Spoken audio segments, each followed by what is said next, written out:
Hi guys, welcome back. We're back for making video. We're trying. We've been away for how many long time, but we have a short video, or the shorts video that we've been uploading.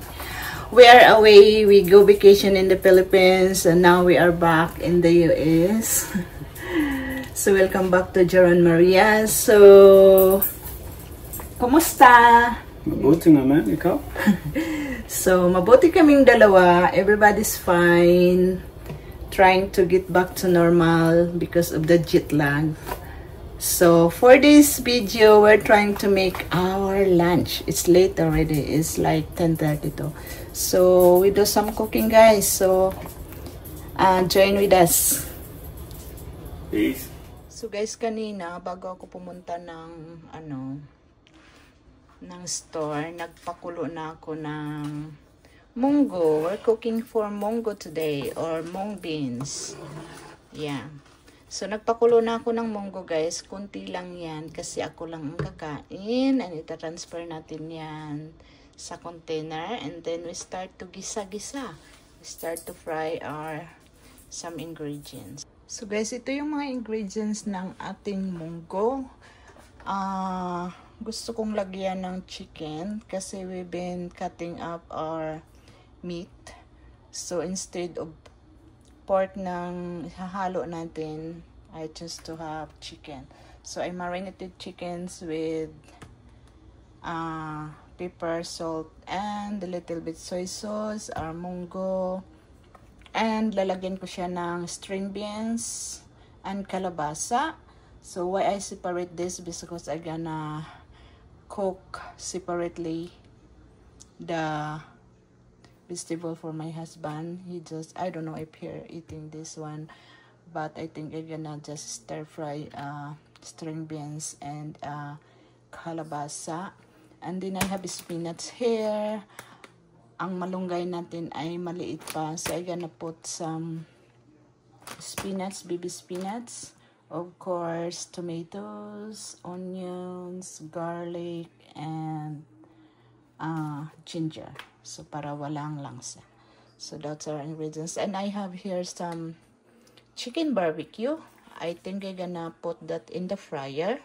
Our fryer have many options there. You can broil or everything is there. So, we can put our chicken barbecue that we bought in Hong Kong market to the air fryer. So, yan po lahat ang ating ingredients. Simple lang, but we'll see if yummy or not. So, iting mainit ng ating pot.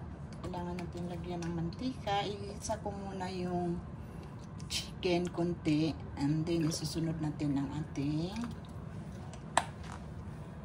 ang mga ingredients. So, yung mga buto-buto lang to, guys. Ipa-fry ko lang siya.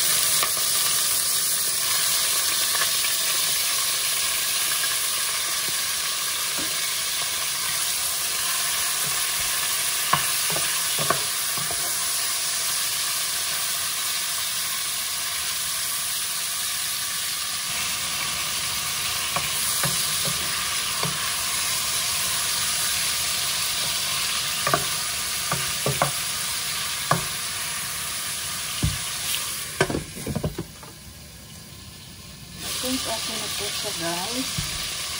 Pwede natin ilipat sa ating lagayan. And then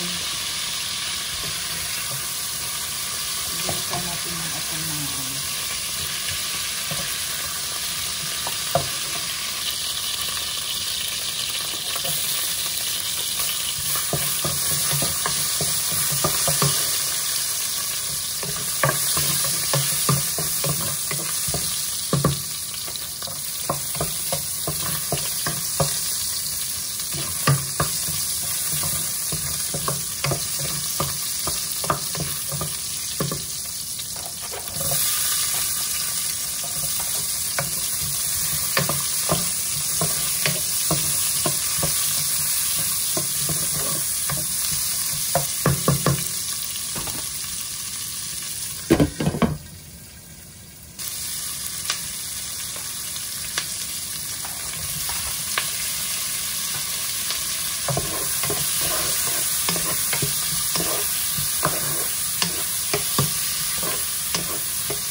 Kamusta na ang ating munggo?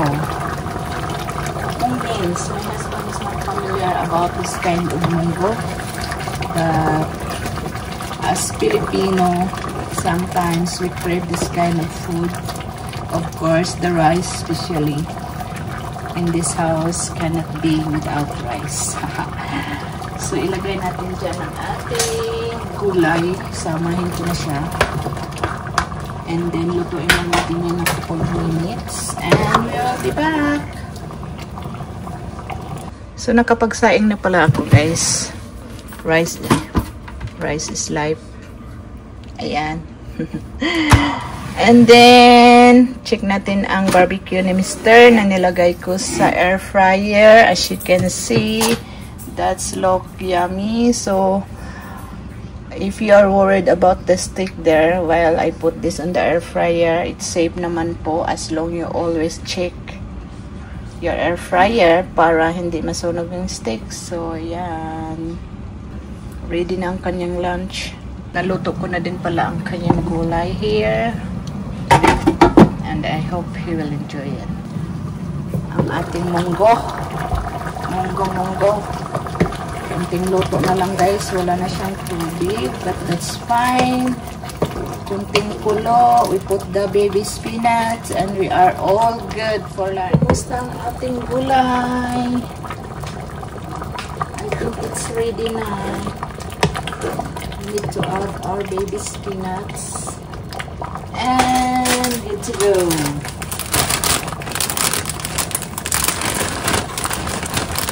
Ang malunggay namin sa likod is ano pa lang, kunti pa lang yung mga dahon niya.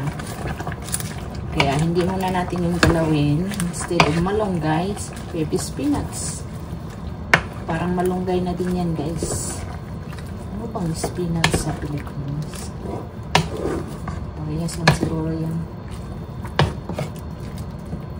Ayan. Kunting kulo. And solved na ang aking lunch, dinner, and hanggang kinabukasan pa. Ayan. Kulo na siya. Hindi natin kailangan anhin yung spinach. Pero luto na. Ayan, guys. Ready natin lunch. Munggo. Ayan. For how many years na nandito ako sa US. Ngayon lang ako nagluto ng munggo.